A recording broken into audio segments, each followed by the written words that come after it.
sekarang besok Perundang Sucian yang ke Kynmynsar FC.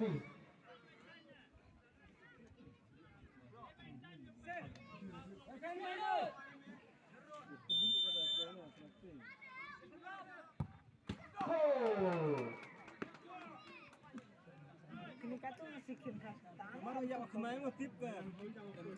Terkale sudah.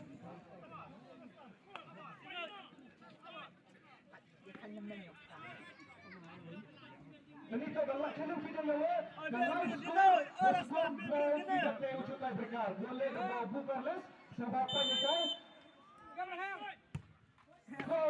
Akala si bait durak tirbidin ko sa. Nun mereka yang memahilai ni. Pun kabel mas sebab pai sini kita nawa. Galak skor berada di dalam Bukarles.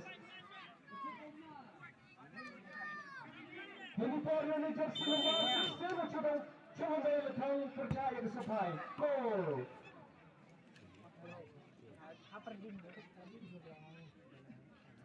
Kata kamu geram nanti. Baiklah dok duduk.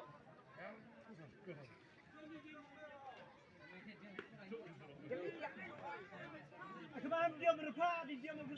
Jersey number 2 yang student sampai. Nanti buat live boleh. Nanti yo dah. Yang beli secisin ya. Ucut bengi kebal. Kalau jangan lah. Senarian ya. Ucut dah goalkeeper yang ke KFC. Gol. Real baik.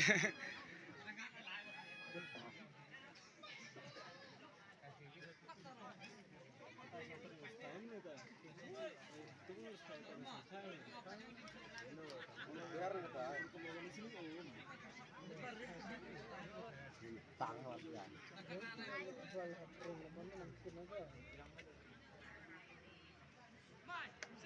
Dah.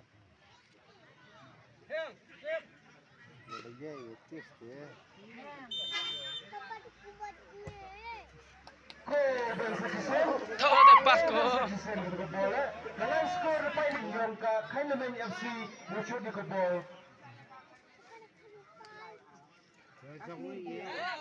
Jar kalian sampai jalan di kerja, sebab penempatan di tim Emokor. Gol. Tetan mau tak dan ke kering. Seru gitu. Gaduk dak kawring ni tu. Hah? Dak kenar gaduk kawring dah. Ke dan sungguh. Fighting sini ke ball. Gol. Gua dak kemai. Ya, very kayi ni. Jadi cakap dengan Mando, so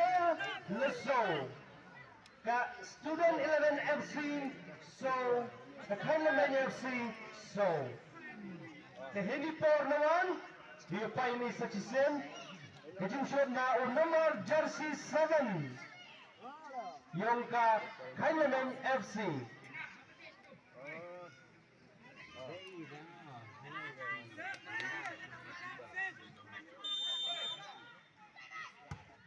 Gol. Kipulah duk kuch ke bagat kan bukan mudki.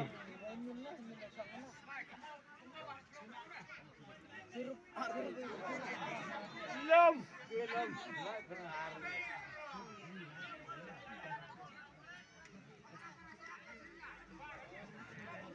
Hindi por pai ke ball.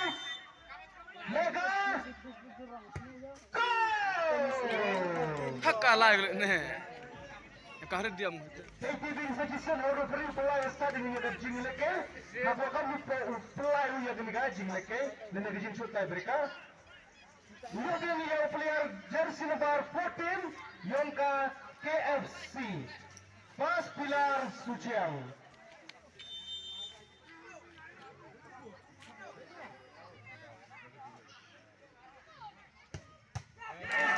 Terus dia Lari ke ball. Lari ke ball. maka mau tu bal mak bayu kata perang mana. bar kejok yo. Kamu kok jauh kan waru saya yuk kalam sui arli. Jesse Lamar cut side.